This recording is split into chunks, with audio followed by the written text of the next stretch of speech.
નમસ્તે દર્શક મિત્રો, આજે સવારમાં આપણે જાસૂસીની કેટલીક ચર્ચા કરવી છે.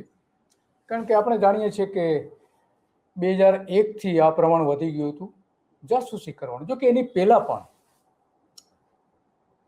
ભારતીય જનતા પાર્ટીના સરકાર હતી, કેશુભાઈની સરકાર હતી, ત્યારે પણ એના કેટલાક નેતાઓ, ચોક્કસ નેતાઓ કે જે સરકાર ઉથલાવવા માટેના પ્રયત્નો કરતા હતા, એમની જાસૂસી કરતી. દિલ્હીથી જ્યારે અહીંયા આવતા હતા અને સાણંદની બાજુમાં એક જે શૈક્ષણિક સંસ્થા છે ત્યાં રોકાતા હતા, તો એની પણ જાસૂસી કરવામાં આવતી હતી.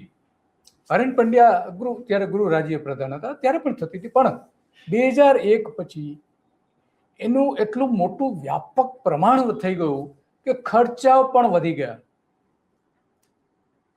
માત્ર 10 કરોડ જે ખર્ચ થતું હતું એ 250 કરોડ સુધી પહોંચી ગયું.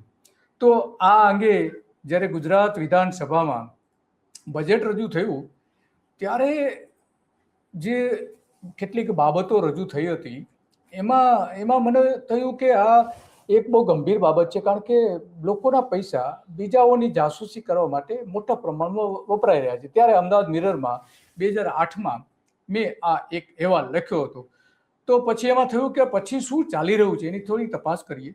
તો કાલચક્ર જે ફરતું હોય છે, તો નરેન્દ્ર મોદીએ ત્યારે એના મિત્રોની જાસૂસી કરવા માટે, રાજકીય મિત્રોની જાસૂસી કરવા માટે જે બજેટની ફાળવણી કરી હતી, તો એ બધી બાબતો શોધી કાઢી. 10 કરોડની રકમ વધારીને 250 કરોડ સુધી એ એમણે કરી દીધી મોદી જ્યારે વડાપ્રધાન થયા ત્યાં સુધીમાં.